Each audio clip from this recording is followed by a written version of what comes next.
خالد بن ولید رضی اللہ تعالیٰ عنہ کی شخصیت کسی تعارف کی محتاج نہیں۔ آپ کا شمار رسول اللہ صلی اللہ علیہ وسلم کے جرنیل صحابہ میں ہوتا ہے۔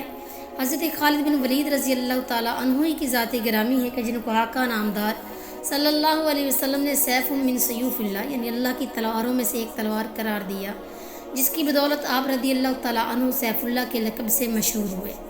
حضور صلی اللہ علیہ وسلم کے کبار اصحاب میں اکثر کے قبول اسلام کے واقعات بڑے عجیب ہیں۔ بائینہ اسی طرح سیدنا خالد بن ولید رضی اللہ تعالیٰ عنہ کا ایمان قبول کرنے کا واقعہ بھی بڑا ہی حیرت انگیز ہے اور سوچنے کے قابل ہے کہ جب اللہ تعالیٰ کسی کے ساتھ خیر کا ارادہ فرما لیتے ہیں تو کس طرح اس کے دل میں نور ایمان کی شمع روشن فرما دیتے ہیں۔ چنانچہ جس طرح حضرت خالد بن ولید رضی اللہ تعالیٰ عنہ اسلام لانے کے بعد کفار کے پنجوں میں پنجہ ڈال کر مروڑا، اسی طرح قبل اسلام ان کی اور ان کے والد ولید کی اسلام کی دشمنی بھی ضرب المثل تھی، لیکن جب اللہ نے ہدایت کی تو کیا سے کیا بن گئے۔ آئیے سیدنا خالد بن ولید رضی اللہ تعالیٰ عنہ سے معلوم کرتے ہیں کہ ان کے دل میں اسلام کی روشنی کیسے آئی اور ان کے قبول اسلام کی وجہ کیا بنی۔ چنانچہ سیدنا خالد بن ولید رضی اللہ تعالیٰ عنہ فرماتے ہیں کہ جب اللہ تعالیٰ نے میرے ساتھ خیر کا ارادہ فرمایا تو اللہ تعالیٰ نے میرے دل میں اسلام کی محبت ڈال دی۔ یکا یک میرے دل میں یہ خیال آیا کہ جس لڑائی میں بھی قریش مکہ کی طرف سے حضور صلی اللہ علیہ وسلم کے مقابلے میں جاتا ہوں، واپسی پر میرا دل مجھ سے مخاطب ہو کر کہہ رہا ہوتا ہے کہ اے خالد، تیری یہ تمام کوشش لا حاصل اور بے سود ہے، اور تحقیق محمد صلی اللہ علیہ وسلم ضرور غالب آ کے رہیں گے۔ چنانچہ صلح حدیبیہ کے موقع پر میں قریش مکہ کے سواروں میں سے تھا۔ میں نے رسول اللہ صلی اللہ علیہ وسلم کو مقام اسفان میں مسلمانوں کو صلاۃ الخوف پڑھاتے دیکھا۔ میرے دل میں خیال آیا کہ بڑا اچھا موقع ہے، مجھے حملہ کر دینا چاہیے، لیکن میرا حملہ کرنے سے قبل ہی رسول اللہ صلی اللہ علیہ وسلم میرے ارادے سے واقف ہو گئے اور میں حملہ نہ کر سکا۔ تو اسی وقت میں سمجھ گیا کہ یہ شخص من جانب اللہ یعنی مامون و محفوظ ہیں، غیب سے ان کی حفاظت کی جا رہی ہے۔ چنانچہ میں حدیبیہ سے ناکام واپس لوٹ آیا۔ حضور صلی اللہ علیہ وسلم قریش سے جب صلح کر کے واپس ہوئے تو میں نے سوچا کہ قریش کی شان و شوکت ختم ہو چکی ہے اور شاہ حبشہ نجاشی بھی آپ کا پیروکار ہو چکا ہے اور ہجرت کرنے والے آپ کے اصحاب وہاں پرسکون زندگی بسر کر رہے ہیں۔ ایسی صورت میں شام، روم، ہرکل کے پاس چلا جانا چاہیے اور وہاں یہودی یا نصرانی مذہب قبول کر لینا چاہیے اور عجم کے تابع ہو کر غیب کی زندگی بسر کرنی چاہیے، یا اپنے ہی وطن میں رہ کر دیکھوں کہ پردہ غیب سے کیا ظاہر ہوتا ہے۔ میں انہی سوچوں میں گم تھا کہ رسول اللہ صلی اللہ علیہ وسلم آئندہ سال عمرۃ القضاء کے لیے مکہ مکرمہ تشریف لائے۔ آپ صلی اللہ علیہ وسلم کی آمد کی اطلاع پا کر میں مکہ سے باہر روپوش ہو گیا۔ حضور صلی اللہ علیہ وسلم جب عمرہ سے فارغ ہو گئے تو میرے بھائی ولید بن ولید جو رسول اللہ صلی اللہ علیہ وسلم کے ساتھ تھا، اس نے مجھے ڈھونڈا مگر میں نہ ملا۔ بعد ازاں اس نے میرے نام ایک خط لکھا اور خط کا مضمون درج ذیل تھا: بسم اللہ الرحمن الرحیم، اما بعد، میں نے اس سے زیادہ تعجب خیز کوئی امر نہیں دیکھا کہ تیری رائے اسلام جیسے پاکیزہ مذہب کے قبول کرنے سے کیوں منحرف ہے، حالانکہ تیری عقل ہے جو مشہور و معروف ہے، اور اسلام جیسے پاکیزہ مذہب سے کسی کا بے خبر رہنا تعجب خیز ہے۔ اور حضور صلی اللہ علیہ وسلم نے تمہارا حال دریافت کیا تھا کہ خالد کہاں ہے۔ میں نے کہا یا رسول اللہ، ان قریب اللہ تعالیٰ اس کو لے کر آئے گا۔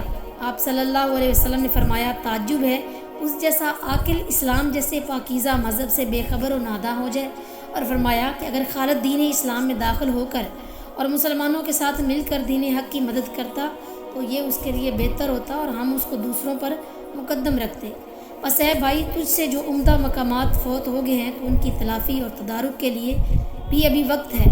سیدنا خالد بن ولید رضی اللہ تعالیٰ عنہ فرماتے ہیں کہ میرے بھائی کا خط میرے پاس پہنچا تو اس نے میرے دل میں اسلام کے لیے اور رغبت پیدا کر دی، اور رسول اللہ صلی اللہ علیہ وسلم نے میرے بارے میں جو کچھ فرمایا اس نے مجھے خوش کر دیا۔ اسی اثنا میں نے ایک خواب دیکھا۔ وہ خواب یہ تھا کہ میں ایک تنگ شہر میں ہوں جہاں قحط پڑا ہوا ہے۔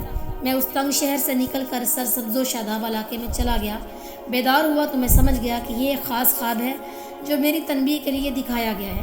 میں مکہ مکرمہ آیا اور اسباب سفر مہیا کر کے مدینہ منورہ کی طرف چلنے کا ارادہ کیا تو میں نے چاہا کہ کوئی اور بھی میرے ساتھ ہو جائے۔ چنانچہ میں نے صفوان بن امیہ سے ملاقات کی اور کہا کیا تم دیکھتے نہیں کہ محمد صلی اللہ علیہ وسلم نے عرب و عجم پر غلبہ پا لیا ہے؟ اگر ہم ان کے پاس جائیں اور ان کی اتباع کریں تو یہ ہمارے لیے بہتر ہوگا۔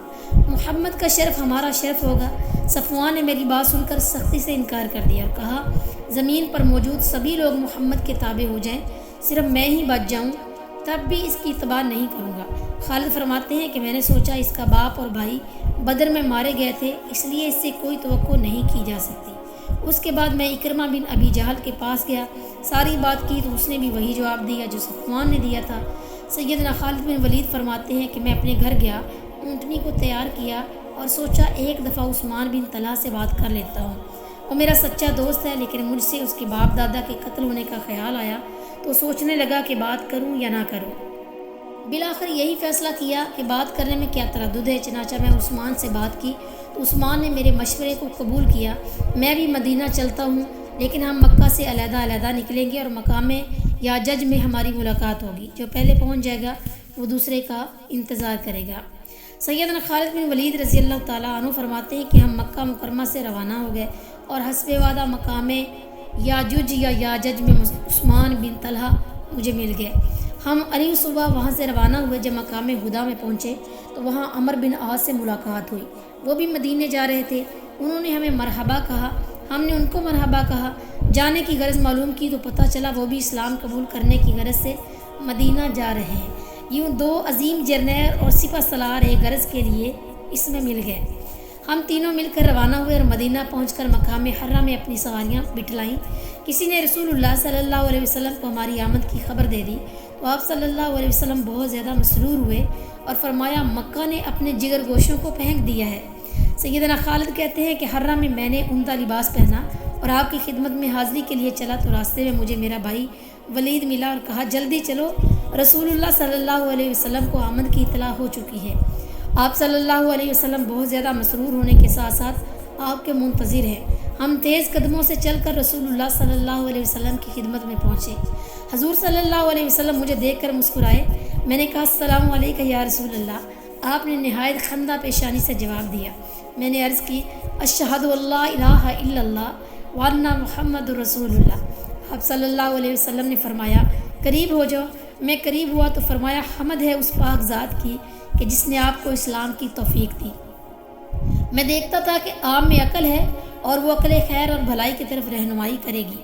قبول اسلام کے بعد حضرت خالد رضی اللہ تعالیٰ عنہ نے سابقہ زندگی بالخصوص مقابلے میں آنے کی شرمندگی اور ندامت کا اظہار کیا اور اللہ تعالیٰ سے معافی کی درخواست کی۔ آپ صلی اللہ علیہ وسلم نے فرمایا اسلام تمام گناہوں کو مٹا دیتا ہے، لیکن سیدنا خالد بن ولید رضی اللہ تعالیٰ عنہ کے اصرار پر آپ صلی اللہ علیہ وسلم نے ان کے لیے دعائے مغفرت فرمائی۔ رضی اللہ عنہ، اللہ ان سے راضی اور وہ اپنے اللہ سے راضی۔